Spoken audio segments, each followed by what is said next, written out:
ಯೋಹಾನ ಸುವಾರ್ತೆ ಮೊದಲನೇ ಬಂದಾಗ ಅಲ್ಲಿ ಆತನ ಹೇಳ್ತಿರುವಂತ ಸಂಗತಿಗಳು ಏನಿದೆ ಸ್ಪಷ್ಟ ಅಷ್ಟೇ ತಿಳ್ಕೊಂಡು ಮುಗಿಸ್ಬೇಕಾಗಿರುತ್ತದು.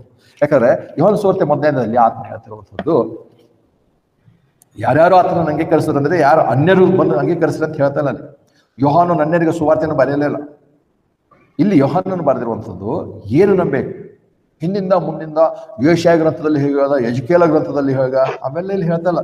ಯೋಹಾನ ಸುವಾರ್ತೆಯಲ್ಲಿ 1-12 ಓದುವಾಗ ಅಲ್ಲಿ ಏನ್ ನಂಬಬೇಕು, ಅಲ್ಲಿ ಏನ್ ಹೇಳ್ದ, ಏನಂತ ಸ್ವೀಕಾರ ಮಾಡ್ತಾರೆ ಅನ್ಬೇಕಾದ್ರೆ ಮೊದಲನೇ ವಚನದಲ್ಲಿ ನಾವು ಬರ್ತೇವೆ. ಆದಿಯಲ್ಲಿ ವಾಕ್ಯವಿದ್ದನು, ಆ ವಾಕ್ಯವು ದೇವರೊಂದಿಗೆ ಇದ್ದನು, ಆ ವಾಕ್ಯವು ದೇವರಾಗಿದ್ದನು, ಆತನೇ ಆದಿಯಲ್ಲಿ ದೇವರೊಂದಿಗೆ ಇದ್ದನು, ಎಲ್ಲವೂ ಆತನಿಂದ ಉಂಟಾದಲ್ಲಿ ಆತನಲ್ಲಿ ಯಾವುದೂ ಉಂಟಾಗಲಿಲ್ಲ. ಇವಾಗ ಮತ್ತಾಯನಾದರೂ ಈತನು ದಾವೀದನ ಕುಮಾರ, ಆತನು ಅಬ್ರಹಾಮನ ಕುಮಾರ ಅಂತ ಹೇಳ್ಕೊಂಬಂದ.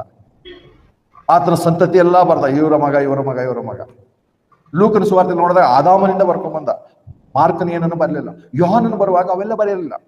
ಯೋಹಾನ ಬರುವಾಗ ಈತನು ಕರ್ತನಾದ ಯೇಸು ಕ್ರಿಸ್ತನು, ಆತನು ಆದಿಯಲ್ಲಿ ವಾಕ್ಯವಾಗಿರುವ ಆತನು, ಆದಿಯಲ್ಲಿ ವಾಕ್ಯವಾಗಿದ್ದನು ಆತನೇ ಆತನ ಅಂದ್ರೆ ನಿತ್ಯತೆಯಲ್ಲಿ ಆತನು ವಾಕ್ಯವಾಗಿದ್ದನು, ಆ ವಾಕ್ಯವು ದೇವರೊಂದಿಗೆ ಇದ್ದನು ಮತ್ತು ಆ ವಾಕ್ಯವು ದೇವರಾಗಿದ್ದನು, ಆತನೇ ಆದಿಯಲ್ಲಿ ದೇವರೊಂದಿಗೆ ಇದ್ದನು. ಇಷ್ಟು ನಂಬಿರೆ.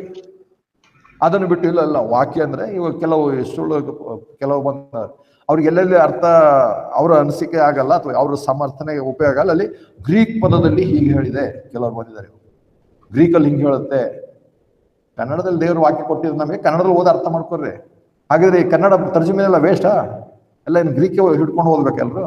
ಯಾರು ಇಂಥ ಸುಳ್ಳು ಕೆಲವು ಭಾಷೆಗಳು ಏನು ಅರ್ಧಂಬರ್ಧ ಅವಕ್ಕೆ ಏನು ಗೊತ್ತಿರಲ್ಲ, ಎಲ್ಲ ಡಿಕ್ಷನರಿನೋ ಗೂಗಲಲ್ಲಿ ಓದಿ ಪದ ಹಿಂಗಿದೆ ಅಂತ ಹೇಳಿ. ಯಾಕಂದ್ರೆ ಅವ್ರು ಸುಳ್ಳಿಗೆ ಸಮರ್ಥನೆ ಮಾಡಕ್ಕೆ ಅಂತ ವಾಕ್ಯ ಗ್ರೀಕಲ್ಲಿ ಹಿಂಗಿದೆ.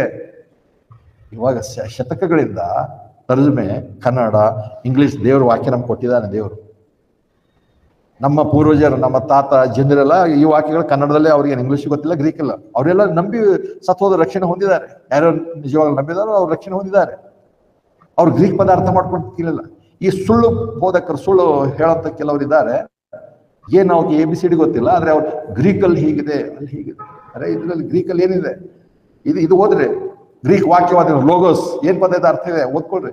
ದೇವರಂತಿದೆ ಏನ್ ಪದ ಇದೆ ಅರ್ಥ ಓದ್ಕೊಳ್ರಿ. ಅದಿಲ್ಲ ಅಲ್ಲಿ ಹೇಳ್ತಿರೋಂಥದ್ದು. ಇಲ್ಲಿ ಯೋಹಾನ ಮಾರ್ಕ ಲೂಕನಂತೆ ಬರೀಲಿಲ್ಲ, ಇದನ್ನೇ ನಾನು ಬರೀತಿರೋ ದೇವರಾತ್ಮ ಯೋಹಾನ ಮೂಲಕ ಬರ್ತಿದ್ದಾನೆ. ಇಲ್ಲಿ ಯೇಸು ಕ್ರಿಸ್ತನನ್ನು ನಾನು ಮನುಷ್ಯರ ಸಂತಾನದಲ್ಲಿ ಹೇಗೆ ಬಂದು ಹೇಳ್ತಾ ಇಲ್ಲ, ಅಥವಾ ಯಾರ ಕುಮಾರ, ದಾವೀದನ ಕುಮಾರ ಅಂತ ನಾನು ಹೇಳ್ತಾ ಇಲ್ಲ, ಆದಾಮನಿಂದ ಹೇಗೆ ಬಂದು ಹೇಳ್ತಾ ಇಲ್ಲ, ಅವೆಲ್ಲ ಬೇಡ, ಅವೆಲ್ಲ ಆಯ್ತು.